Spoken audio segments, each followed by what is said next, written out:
ahora sí, bienvenidos. Bueno, la actividad es la misma, es la tercera edición de la Semana de la Investigación y sin muchos más preámbulos vamos a contarles que hoy nos acompaña parte del equipo del Dr. Kerman, que trabaja temas de ciberacoso en este caso, y la actividad se llama, disculpen, ahora sí, niveles de ciberacoso en adultos durante el periodo del ASPO 2020.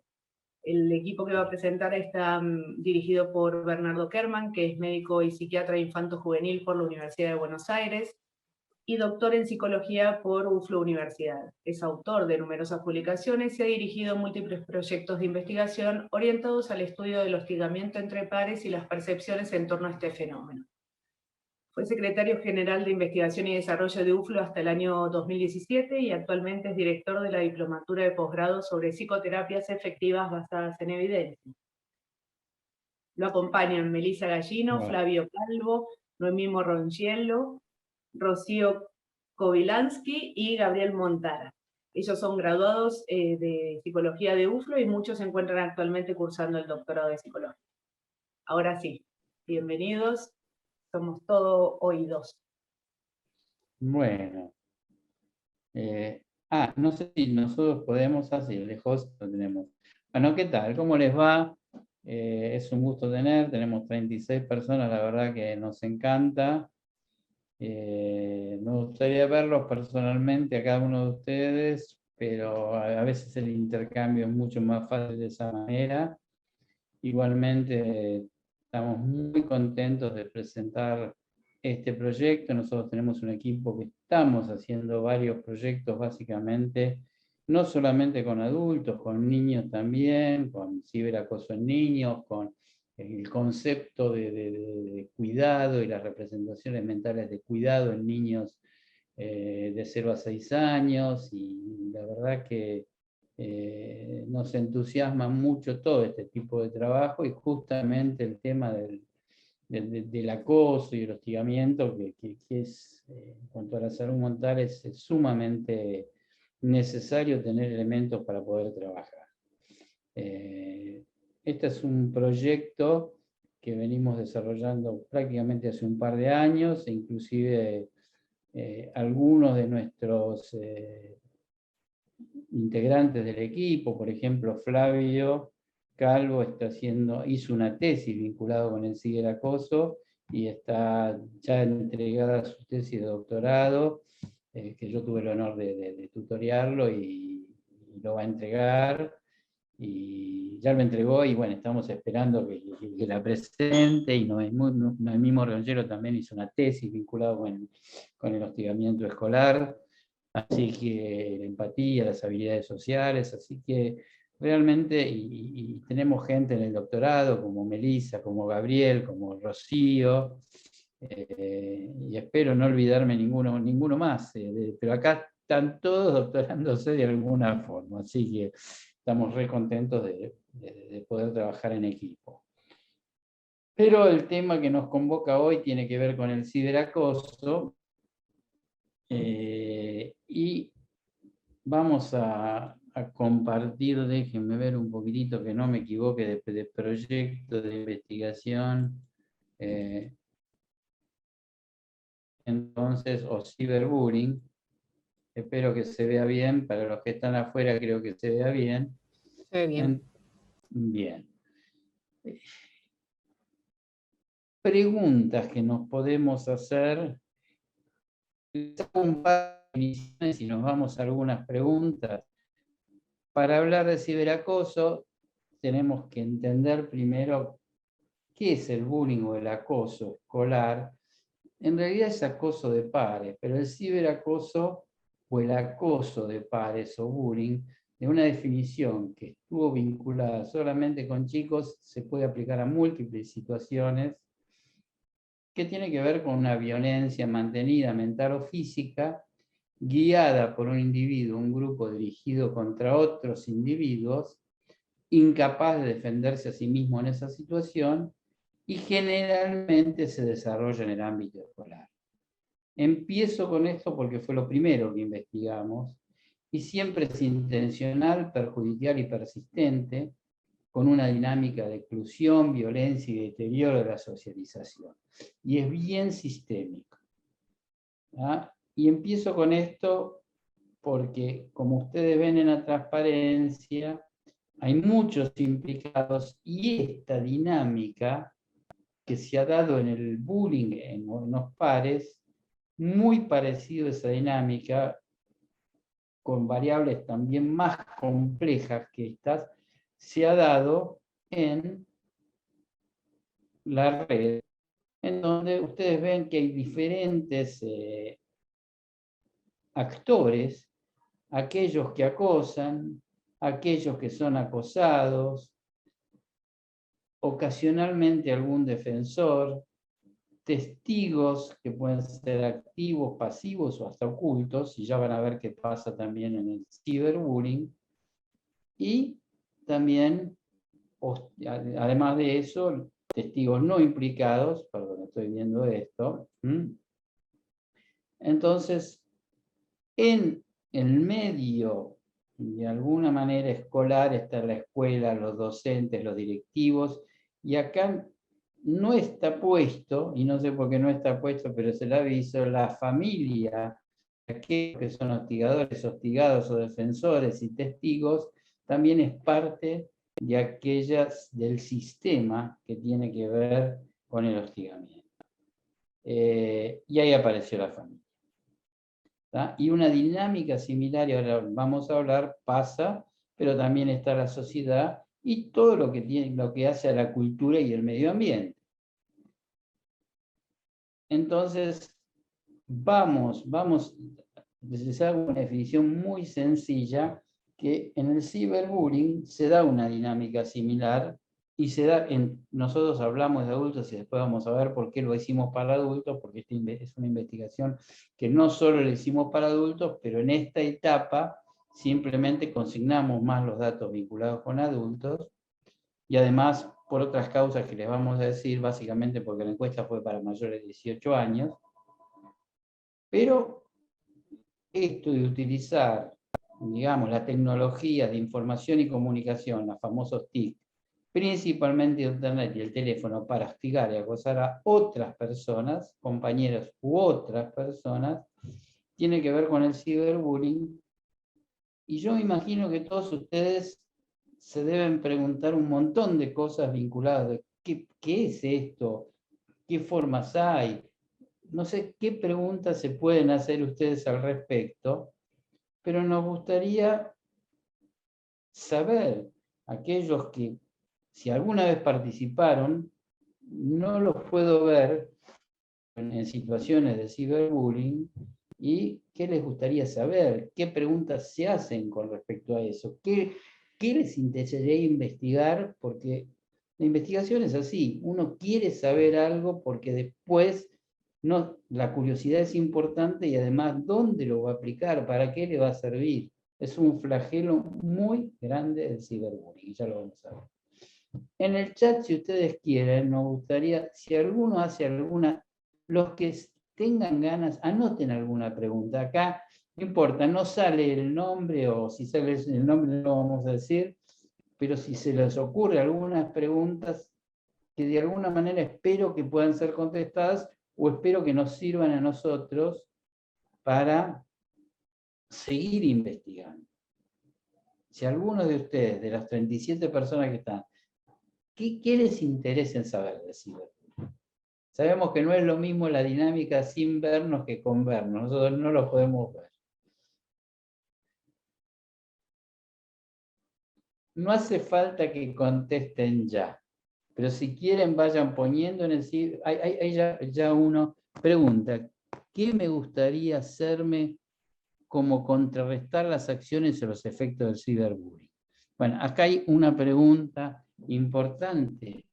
Entonces, ¿cómo lo podemos contrarrestar? Los efectos globales, los efectos a toda la gente, los efectos a uno, cómo me impacta a mí como víctima a veces del ciberbullying, ¿Y cómo puedo contrarrestar los efectos que me pueden generar? ¿Qué efectos me pueden generar?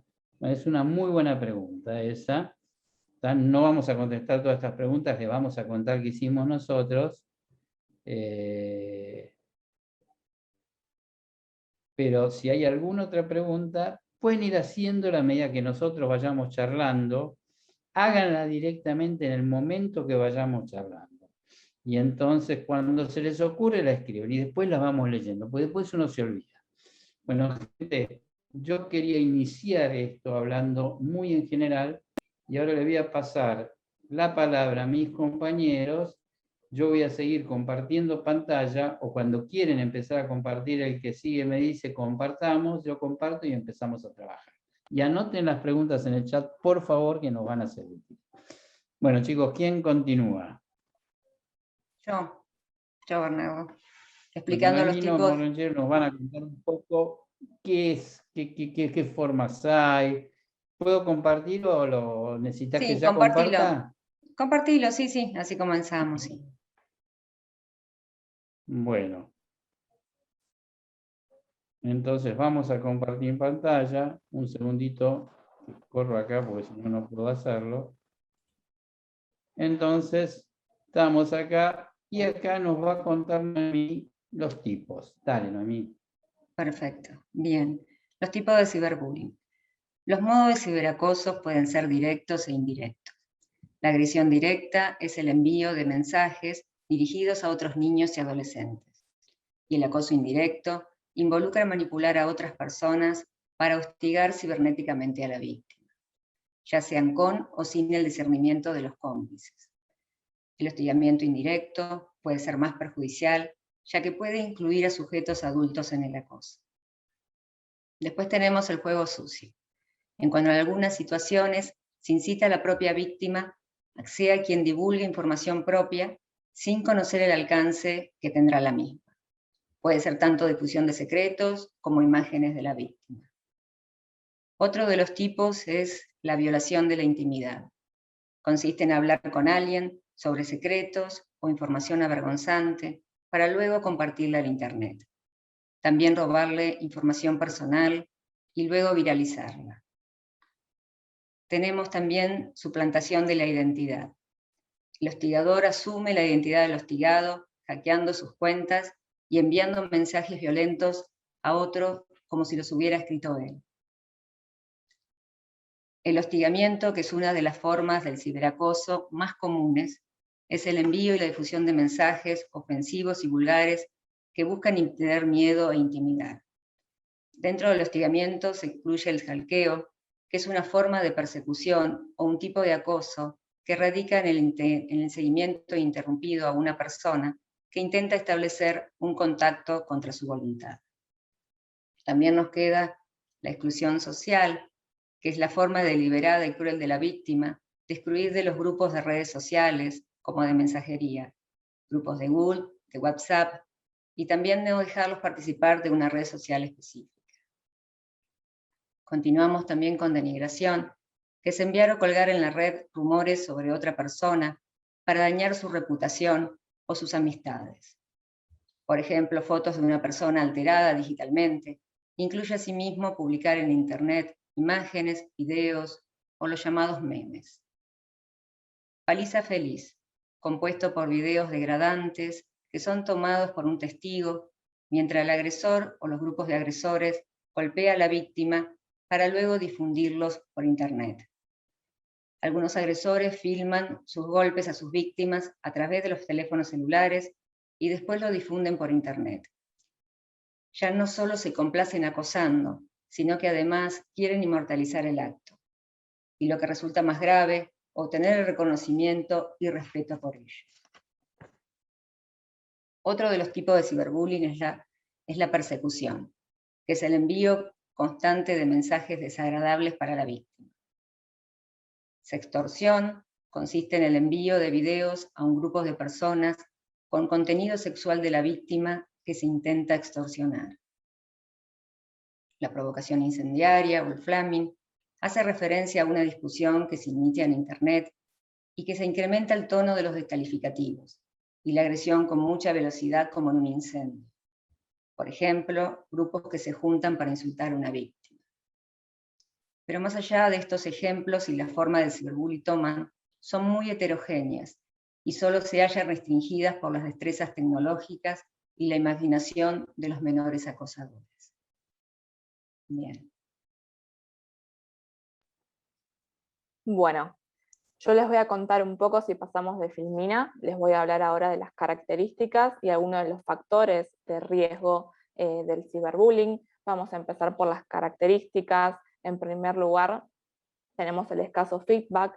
Esto significa que no hay una retroalimentación ni la posibilidad de ver al otro, es decir, pensándolo desde el concepto de empatía, no sabemos qué estamos generando ni el daño que podemos estar causando en el otro. Otra de las características, que es el anonimato, muchas veces no sabemos el origen de aquello que subimos en las redes, como por ejemplo en los memes. La identidad puede verse, la identidad no puede perderse, por ejemplo, en las cuentas falsas. Muchas veces cuando se crean cuentas falsas uno no sabe realmente quién es. Ahí es donde se pierde la identidad. Y esto, de alguna manera, alimenta a continuar con agresiones, generando una desinhibición.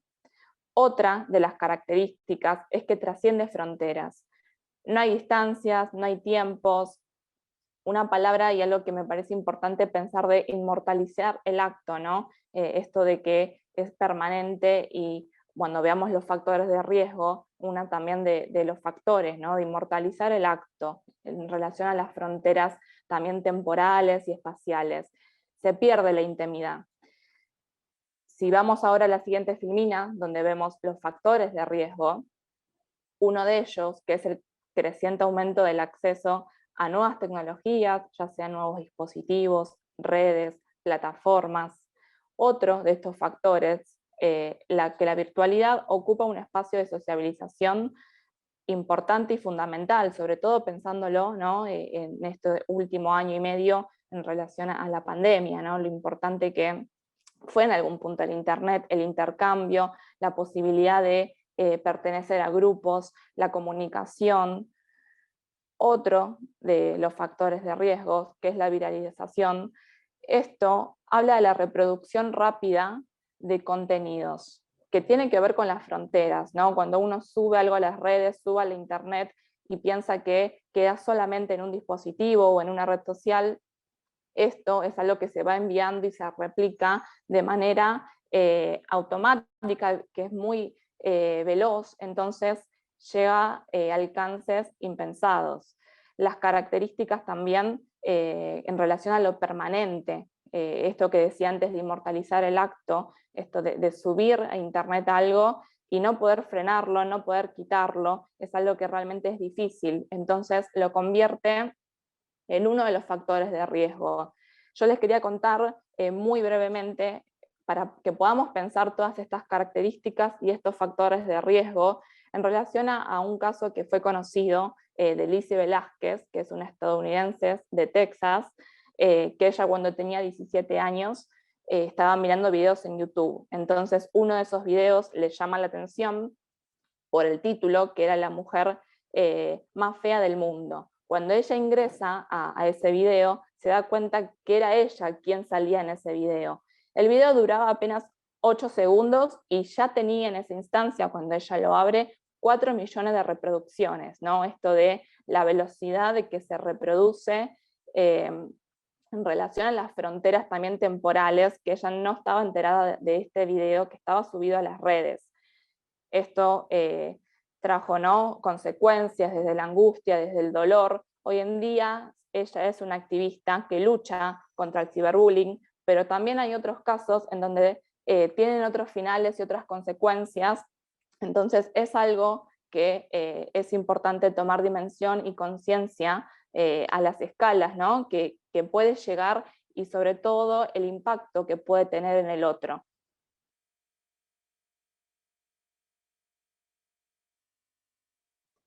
Paso mi palabra a Meli. Si pasamos de Filmina, le vamos a contar un poco específicamente de nosotros, en esto que hablaba Ro, de los factores de riesgo. uno de los factores de riesgo era esto como de la accesibilidad a Internet. Entonces nosotros nos preguntamos, ahora que estamos todos encerrados acá adentro y estamos casi todos trabajando online, ¿qué pasa? O sea, lo más probable es que todos, la gran mayoría de las personas estén muchas más horas expuestos a Internet. Entonces nos preguntamos, ¿cómo serán los niveles de ciberacoso en los adultos que viven en Argentina durante este periodo de cuarentena obligatoria? Pasa por favor, Bernardo, de Filmina. Entonces, bueno, hicimos una investigación de la que participaron 1095 personas entre 18 y 78 años. 579 fueron mujeres, 516 fueron hombres, así que bastante parejito. Y ahora les voy a contar cómo fue el diseño de nuestra investigación. Por un lado hicimos, bueno, lo que es el diseño específicamente es descriptivo, no experimental y de corte transversal. Nosotros lo que quisimos fue más o menos sacar una foto de cómo estaba haciendo en ese momento de la cuarentena los niveles autopercibidos de ciberacoso en adultos en Argentina.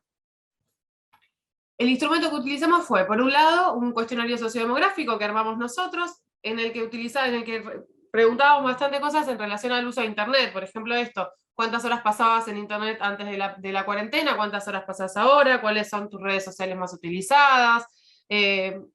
Cuestiones así, como para tener una idea de los hábitos de uso de Internet de las personas que estaban respondiendo. Y por otro lado, utilizamos el cuestionario de ciberbullying, screening de acoso entre iguales de Garay Gordoville, que son 45 preguntas que están divididas en 3 dimensiones. Miden los niveles de ciberacoso a nivel de testigo, la persona fue testigo, la persona en la que la persona fue hostigadora y en la que la persona fue víctima.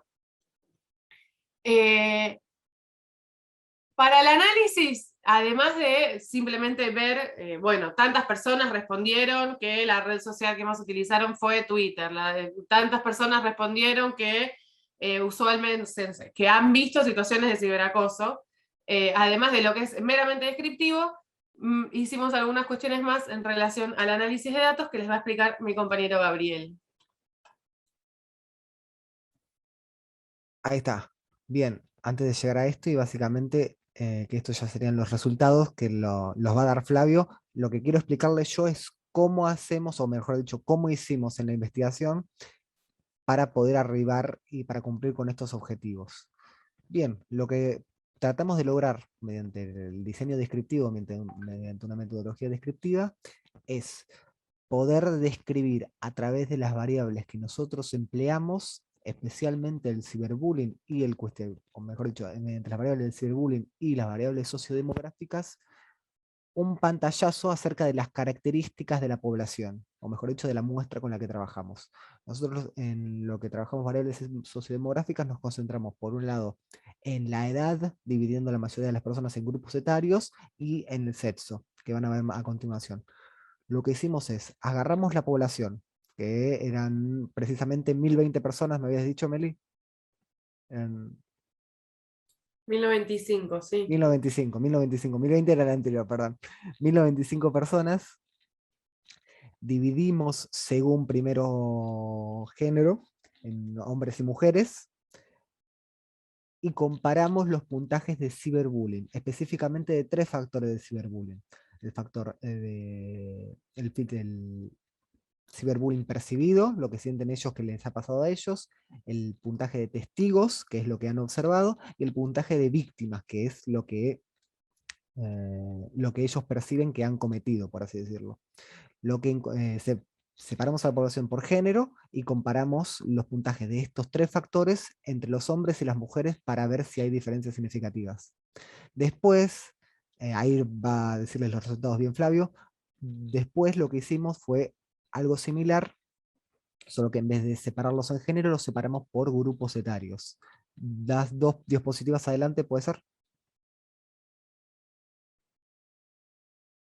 ¿Una más? ¿O 2 más? Bueno, La próxima. Si no es la próxima, es la próxima. Ahí está. Acá está. Y esta es... ¡Ay, no! Era la anterior. Era la anterior, la de las edades. No. No sé si están. Sí, era esta de acá, esta perfecta. Acá vemos Esta. como bien en la esquina superior derecha, cómo elegimos dividir a la población según grupos etarios. De 19 a 30 años contamos con 759 personas, de 31 a 40 años contamos con 199 personas y de 41 a 78 años contamos con 138 personas. ¿Qué ocurre? La dificultad que la población más joven sea tanta, dificulta un poquito la comparación, pero aún así la hicimos.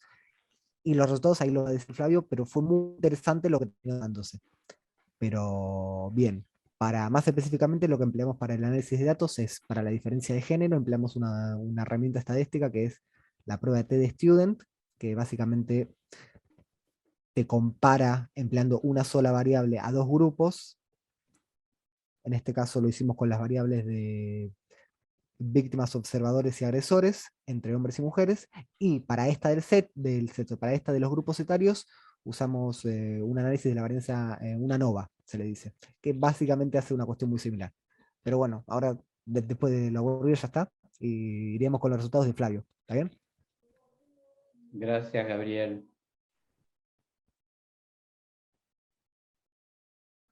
Flavio. Está silenciado, Fla. Está silenciado, Flavio. Ahora sí. Me desilencié y me volví a silenciar. Iba a decir, vamos a hacer un mix entre ver algunos resultados y algunas conclusiones en función del tiempo y poder pensar algunas cosas juntos en cuanto a lo que es emprender una tarea de investigación, ¿no?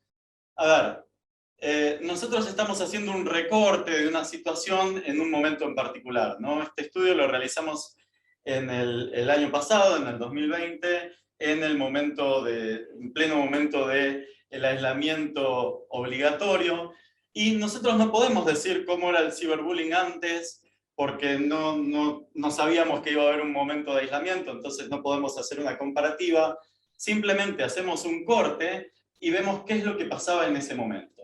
Y lo que podemos ver, una de las primeras preguntas que trabajamos es cuántas personas comenzaron a trabajar o a estudiar online a partir de este aislamiento preventivo, social y obligatorio, ¿no? Y un 72,50% de los encuestados empezaron a partir de este aislamiento a trabajar o estudiar online. Esto ya nos da una premisa de que estamos investigando un momento bastante particular de la historia como para poder ver la realidad del ciberbullying, ¿no? Es un momento donde todo lo que antes se realizaba de alguna manera, de forma presencial, podíamos ir a clases, podíamos ir a trabajar, podíamos hacer un montón de actividades de forma presencial, hoy un 72%, o en ese momento un 72% lo está haciendo de manera online. Vamos a la siguiente. Esto nos va a dar, con respecto al ciberbullying, algunas características diferentes. ¿Está bien, Flavio? Bien. Fíjense que hay una diferencia. Nosotros estamos trabajando con personas mayores de 18 años y esto también tiene que ver con decisiones que tuvimos que tomar en el momento de la investigación, ya que podríamos haber trabajado ciberbullying con niños o con adolescentes, pero esto hubiese necesitado que hiciéramos un consentimiento informado para padres que de alguna manera online iba a ser muy difícil de trabajar, y como esto simplemente es una encuesta de opinión, era mucho más fácil trabajarla con adultos. Nosotros podemos ver en los adultos mayores de 18 años ciertas diferencias entre hombres y mujeres, cómo se autoperciben. En el rol de víctimas, son más las mujeres que los hombres que se autoperciben como víctimas. En el rol de observadores, son más los hombres que las mujeres que se perciben como observadores, y como agresores también son más los hombres que las mujeres. La diferencia es mínima, pero esa diferencia está presente, ¿no? Por lo general, las mujeres se asocian más al rol de víctimas en el ciberbullying y los hombres como observadores y agresores. Vuelvo a repetir, la diferencia era mínima. Pasemos a la que sigue. ¿Esta o es? La siguiente. No. ¿Esta? Flavio. La que sigue, después quiero volver a esta. Bien. Quiero que puedan ver algunas preguntas que nosotros hicimos para entender cómo las personas veían el ciberacoso, ¿no? Nosotros dividimos esta investigación en 3 grupos de 15 preguntas. Preguntas que tenían que ver con el rol de víctima, con el rol de observador, con el rol de hostigador, y se preguntó entre las distintas comparaciones de formas de ciberacoso sobre el difamar o expandir rumores, amenazar de muerte, chantajear a una persona para realizar cosas que no quiere, acosarla, aislarla de sus contactos, ver fotos de personas que se han engañado para reírse de ellos, que se roben la contraseña y impidan acceso, y todas esas que ustedes pueden leer ahí. Y acá viene una cuestión interesante con esto que decíamos antes. Si nosotros, perdón Bernardo, te voy a volver a hacer, volver a la primera de las filminas de la que había hablado yo, la anterior. Nosotros, la siguiente. Nosotros podemos ver acá, en esta comparativa, que es mucho mayor la cantidad de personas que se consideran observadores de situaciones de ciberbullying que aquellos que se consideran víctimas, y mucho más que aquellos que se consideran agresores. Son menos las personas que se autoperciben como agresores, siendo mucho más las personas que se autoperciben como observadores, ¿no? Es interesante porque si hay una realidad de ciberbullying, las características o estos 3 parámetros deberían ser iguales, ¿no? Si hay una situación de ciberbullying, hay agresores, hay observadores y víctimas. ¿Pero por qué? Son mucho menos los que se consideran agresores que los que se autoperciben como víctimas. Y acá nos hicimos un montón de preguntas que tienen que ver con nuestras conclusiones, ¿no? Al ser esto online, al ser esto a través de pantallas, quien agrede muchas veces no tiene conciencia del rol que está teniendo como agresor. Si yo me burlo cara a cara de alguien, puedo ver sus reacciones. Puedo ver si le hace mal, si se enoja, si se entristece, y eso puede hacer que yo tome un rol diferente. Ahora, cuando la agresión es online, pasa que yo no puedo ver, no tengo este feedback del que hablaba Rocío antes, y al no tener feedback, la agresión tal vez no se tiene en cuenta, ¿no? Es interesante también que quienes son observadores muchas veces se consideran simplemente observadores y no se dan cuenta que este rol de observadores cambió y que no son simples observadores. Muchas veces replican situaciones de ciberbullying sin darse cuenta. Yo les quiero hacer una pregunta a ustedes que están observando esta presentación. ¿Cuántas veces alguno de ustedes vio o dijo, escuchó o dijo frases como ¿por qué? No hay por qué. Te haces la víctima. Me gusta el arte. O frases de este estilo. Seguramente alguna vez la hayas puesto, la hayas visto y hayas compartido un meme con alguna de estas frases o con otras, muchas que son parecidas. Y como observador no te das cuenta que estás replicando una situación de ciberbullying, ¿no? Entonces es interesante ver que cambia el rol tanto del agresor como del observador en el bullying presencial, cara a cara, y en el bullying, en el ciberbullying, ¿no? Está desdibujado el rol del observador. Es importante entonces que nosotros podamos ser conscientes de cuál es nuestro propio rol. ¿Qué es lo que nosotros, qué rol cumplimos dentro de esta dinámica? Todos compartimos memes. Hay memes que son sanos y hay memes que por ahí no son tan adecuados. Podríamos llamarlos inadecuados. Y la verdad que ahí surge una pregunta, que es una buena pregunta que nos podríamos hacer, que es, ¿da para compartir esto? Realmente, ¿quién está del otro lado? ¿Estoy afectando la vida de una persona? ¿Estoy lastimando la vida de una persona? Creo que es algo importante para preguntarnos qué es lo que pasa del otro lado de esta foto, de este meme, de esto que estamos compartiendo. De hecho, hay actualmente una campaña del INADI que tiene que ver con esto, ¿no? Que dice, no da a compartir. Si esta foto habla de un tercero, si esta imagen habla de un tercero, que no conocemos, que no tenemos conciencia de quién es, que no sabemos qué está viviendo del otro lado, realmente no da a compartir, y si lastima, daña a otros, es importante tener en cuenta que estamos en un rol diferente, ¿no? Te voy a pedir, Bernardo, si podemos pasar más atrás. Flavio, ¿me podés hacer un favor? Sí. ¿Vos tenés para compartir? Porque yo tengo un problemita, tengo que dejar la sala, siguen ustedes. ¿Tienen ustedes esto para compartirlo? Sí. Entonces Sí, yo cierro lo tengo yo. abierto, cualquier cosa, Bernardo.